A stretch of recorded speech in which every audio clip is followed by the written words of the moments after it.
He returned home that evening, expecting the familiar hum of his luxurious apartment to greet him. The sunset painted the skyline in shades of gold and crimson, reflecting off the glass facades of surrounding buildings and casting long shadows across the streets. As he approached his front door, something felt off. The lock had a slight tilt, the door wasn't fully closed. A chill ran down his spine. Hesitation hung in the air, but he pushed forward, calling her name in a steady voice that belied the panic rising inside him. The apartment was empty. His eyes scanned every corner. The living room with its modern art, the kitchen with its gleaming surfaces, the bedroom with its unmade bed. Everything was as it should be, except for her. No note, no sign of struggle, just the eerie silence of abandonment. He tried his phone, dialing her number repeatedly, each ring echoing emptily, unanswered. His heart pounded faster. The city had always whispered rumors about the perfect couple, the life of luxury, the social events and glamorous dinners. Yet tonight, those whispers felt like lies. Unable to wait, he ran outside, scanning the streets under the dim glow of streetlights.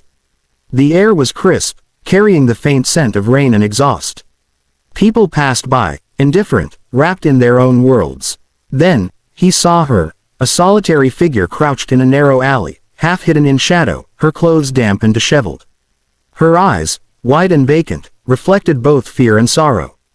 He froze for a moment, stunned that someone so vibrant, so full of life, could be reduced to this fragile state in the heart of the city.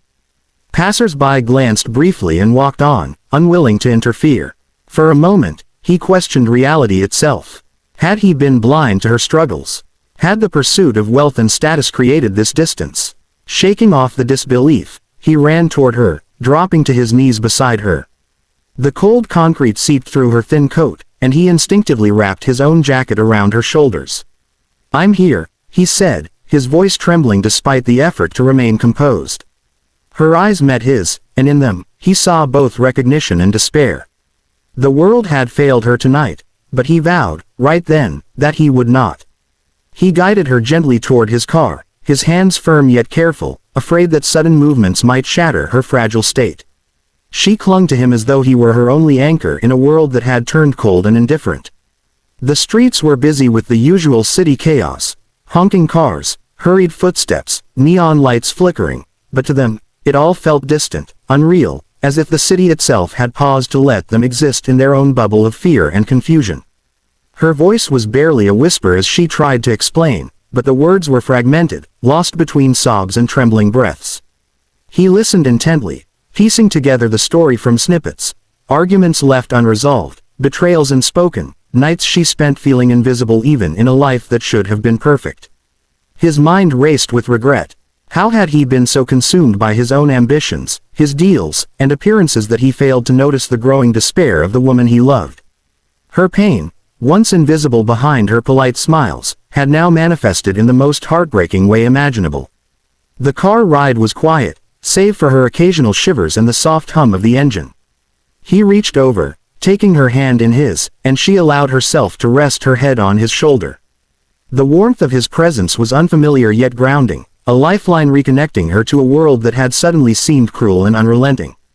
He spoke softly, not pressing her to talk, merely letting her know he was there, steady and unjudging. The city lights streaked past the windows, reflecting in her tear-filled eyes, casting fleeting shadows that mirrored the turmoil in her heart. By the time they reached his home, she seemed smaller, more fragile, like a delicate bird that had been caught in a storm. He opened the door for her, insisting she enter first, and she hesitated, glancing back at the alley as if expecting it to reach out and reclaim her. He gently guided her inside, the warm light of the apartment wrapping around them like a protective cocoon. The outside world, the gossip, the indifference, the city that had abandoned her, was left behind, and here, for the first time in hours, she felt a sense of safety. Inside the apartment, he moved with quiet purpose, transforming the familiar space into a sanctuary she could finally feel safe in. Candles flickered on the shelves, casting a soft, golden glow that softened the edges of the room and warmed the chill left by the night. He pulled cushions from the living room sofa and arranged them in a cozy nest near the fireplace, draping a soft throw over the arrangement. The faint scent of her favorite flowers, lilies and roses, filled the air, mingling with the comforting aroma of freshly brewed tea he set on the table.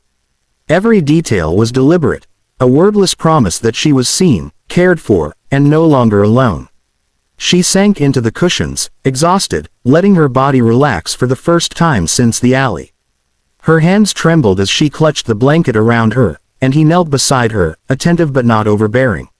"You don't have to explain everything right now," he said gently. "Just tell me what you can, when you're ready." His presence was steady, an anchor amidst the storm of her emotions. Slowly, she began to speak, haltingly at first, revealing the fears and disappointments she had bottled up for so long.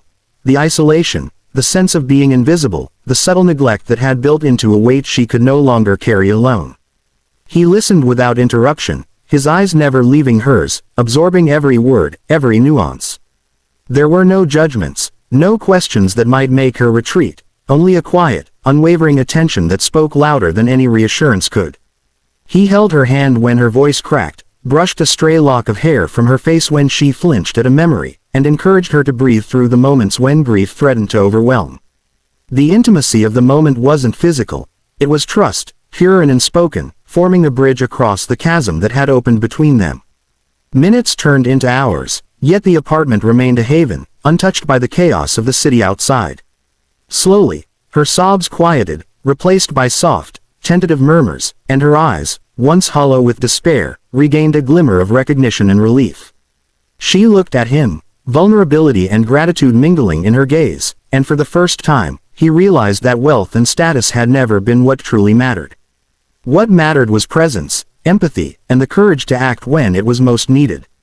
In that room, amid the flickering candlelight and the scent of flowers, they began to rebuild what had been broken, one careful, honest moment at a time.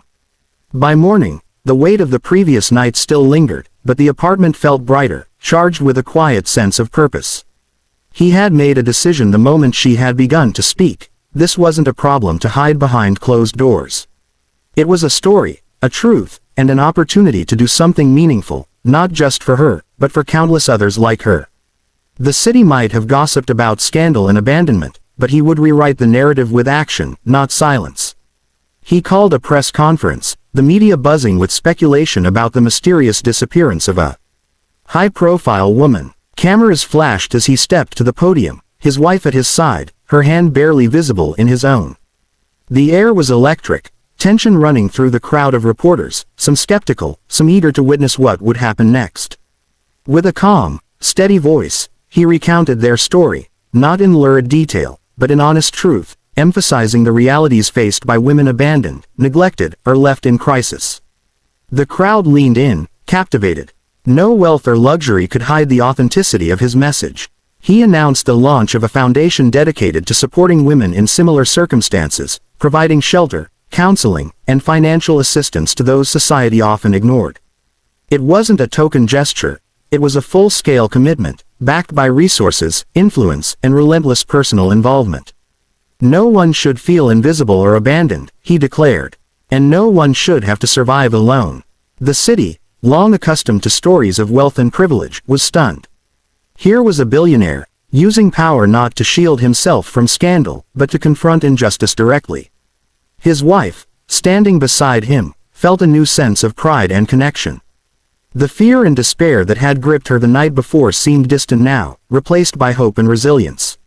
Together, they were no longer just a couple caught in a personal crisis, they had become a symbol of accountability, empathy, and transformation. Social media erupted, articles praised the unprecedented honesty and courage, and people across the city felt inspired to act in their own communities. The alley where she had been abandoned remained in memory, a haunting image, but it no longer defined her story. It had been the beginning of something far greater, a testament that even amidst betrayal and pain, decisive compassion could not only heal but also change the world. They had turned private tragedy into public good, proving that true wealth is measured not by possessions, but by the lives one uplifts.